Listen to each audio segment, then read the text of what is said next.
Public ಟೈಮ್ಸ್ಗೆ ಸ್ವಾಗತ.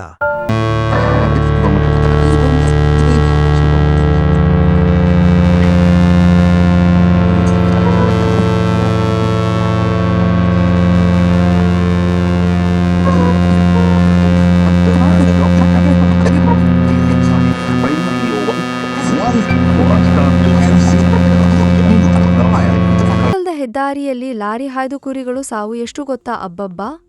ಸೊಲ್ಲಾಪುರ ಮಂಗಳೂರು ರಾಷ್ಟ್ರೀಯ ಹೆದ್ದಾರಿ 50 ಇಳಕಲ್ದ ಕಿರಿಯಾಡ್ ಹೋಟೆಲ್ ಸಮೀಪದಲ್ಲಿ ಲಾರಿಯೊಂದು ಹಾಯ್ದು 33 ಕುರಿಗಳು ಸ್ಥಳದಲ್ಲಿಯೇ ಸಾವನ್ನಪ್ಪಿದರೆ ಕುರಿಗಾಹಿಯ ಕಾಲು ಮುರಿದು ತೀವ್ರವಾಗಿ ಗಾಯಗೊಂಡ ಘಟನೆ ಶುಕ್ರವಾರದಂದು ನಸುಕಿನ 2 ಗಂಟೆಯ ಸುಮಾರಿಗೆ ನಡೆದಿದೆ.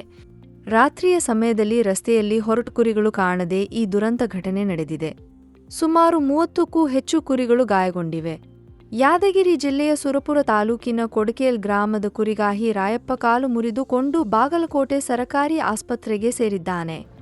ಇಳಕಲ್ ಗ್ರಾಮೀಣ ಪೊಲೀಸ್ ಠಾಣೆಯಲ್ಲಿ ಪ್ರಕರಣ ದಾಖಲಾಗಿದೆ. ಪಿಎಸ್ಐ ಮಲ್ಲು ಸತ್ತಿಗೌಡರ ಲಾರಿ ಚಾಲಕನನ್ನು ಬಂಧಿಸಿ ಲಾರಿಯನ್ನು ವಶಕ್ಕೆ ತೆಗೆದುಕೊಂಡಿದ್ದಾರೆ.